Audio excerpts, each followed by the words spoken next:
प्रदेश लोकसभा चुनाव में अब अखिलेश यादव खुद कन्नौज से उम्मीदवारी का पर्चा भरकर मैदान में उतर चुके हैं। अखिलेश यादव के चुनाव के मैदान में उतरने के साथ ही जो कयास लगाए जा रहे थे कि शायद सपा के सुप्रीमो इस बार चुनाव लड़ेंगे नहीं बल्कि लड़वाएंगे, क्योंकि विधानसभा में वो खुद नेता विरोधी दल हैं, लेकिन अखिलेश ने ऐन वक्त पर फैसला किया कि वो खुद मैदान में उतरेंगे। हालांकि अखिलेश के कन्नौज से नामांकन पर्चा दाखिल करने से पहले उन्होंने अपने भतीजे तेज प्रताप यादव को मैदान में उतार दिया था। नाम की घोषणा हो गई, लेकिन समाजवादी पार्टी 2024 के चुनाव में उत्तर प्रदेश के कई लोकसभा सीट पर उम्मीदवार उतार कर फिर से उम्मीदवार बदलने का काम की है। ये लेके तकरीबन 4 या 5 उम्मीदवार ऐसे हैं जिनका पहले टिकट दिया गया, फिर बाद में उम्मीदवार बदलकर किसी और ने नामांकन पर्चा दाखिल किया है। उसी सिलसिले में अब कन्नौज सीट पर अखिलेश यादव खुद मैदान में उतर गए हैं। दरअसल ये वो सीट है जो समाजवादी पार्टी का गढ़ माना जाता है। इधर शिवपाल यादव पहले ही कह रहे थे कि चुनाव वो नहीं लड़ेंगे, युवा चेहरा चाहिए, लेकिन पार्टी का फरमान था कि वो खुद चुनाव लड़ें। और अब अखिलेश यादव खुद चुनाव के मैदान में हैं। अखिलेश यादव के साथ उनके चाचा शिवपाल यादव अखिलेश के साथ प्रस्तावक और समर्थक की भूमिका में दिखाई पड़ रहे थे। खुद वो पहुंचे थे और सबसे पहले उन्होंने मीडिया में दावा किया कि अखिलेश खुद चुनाव लड़ेंगे कन्नौज से। परिवार के किसी दूसरे सदस्य को चुनाव लड़ाने से बेहतर होगा कि पार्टी के जो सुप्रीमो हैं खुद चुनाव लड़ें। दरअसल उत्तर प्रदेश के अंदर समाजवादी पार्टी इस बार कांग्रेस के साथ गठबंधन करके चुनाव लड़ रही है। ऐसे में मैसेज ये देना था कि समाजवादी पार्टी पूरी दमखम के साथ चुनाव लड़ रही है। अखिलेश परिवार से 3 लोग फिलहाल इस चुनाव में अपनी किस्मत अब तक आजमा रहे हैं।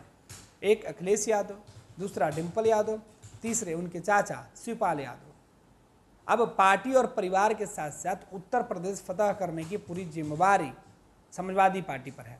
दरअसल 2019 के लोकसभा चुनाव में समाजवादी पार्टी का प्रदर्शन काफ़ी निराशाजनक रहा है। अब उस परंपरा को तोड़ने की कोशिश में अखिलेश लगातार उत्तर प्रदेश के अंदर मेहनत कर रहे थे। विधानसभा के चुनाव जब हुए तक अखिलेश यादव ने लोकसभा की सीट छोड़कर विधानसभा का चुनाव लड़ गए थे। उनके चुनाव लड़ने के बाद वो सीट खाली हुई और वहाँ से उनके पार्टी के उम्मीदवार को करारी शिकस्त मिली और वहाँ से बीजेपी उम्मीदवार चुनाव जीत गए थे। अब उस सीट पर अखिलेश यादव ने अपनी पार्टी के दूसरे उम्मीदवार को मैदान में उतारा, लेकिन खुद कन्नौज सीट से चुनाव लड़ने का फैसला किया। काफ़ी दिनों से कयास चल रहा था कि क्या अखिलेश सच में चुनाव लड़ेंगे, लेकिन तमाम कयासों के बीच अखिलेश यादव ने आज अपना नामांकन पर्चा भर दिया है। समाजवादी पार्टी ने दावा किया है कि अखिलेश यादव के चुनाव लड़ने से पूरे क्षेत्र में और प्रदेश में ये मैसेज जाएगा कि अखिलेश यादव के चुनाव लड़ने के साथ समाजवादी पार्टी पूरी ताकत और मजबूती के साथ पहले चुनाव लड़ रही थी, अब वो और ज़्यादा मेहनत करेगी, क्योंकि उनके नेता और उनकी प्रतिष्ठा खुद दांव पर होगी। पैनोरमा ग्रुप, जो सोचता है वो करता है। आपके अपने सपनों का आशियाना। ये लो मुंह मीठा करो, आज मैंने अपना जॉब छोड़ दिया, अब हम पूर्णिया वापस जाएंगे। जॉब छोड़ दिया है? मतलब ये घर कैसे चलेगा? हम करेंगे क्या? और माँ बाबूजी क्या बोलेंगे? इसलिए मैं एक और मिठाई का डब्बा लाया। अपने बिजनेस के लिए लोन अप्रूव हो गया। अरे लोन अप्रूव हो गया वो तो ठीक है, लेकिन पूर्णिया में हम रहेंगे कहाँ? अपना घर भी तो नहीं है वहाँ। इसलिए तो एक और मिठाई का डब्बा अलग से लाया हूँ। हमने पूर्णिया में घर ले लिया है, पूर्णिया के ई होम्स पैनोरमा में। पूर्णिया में पैनोरमा ग्रुप लेकर आए हैं ई होम्स पैनोरमा। बड़ा घर, आलीशान जिंदगी और अत्याधुनिक सुविधाओं के संग। अरे अब क्यों मुंह मीठा करवा रही हो?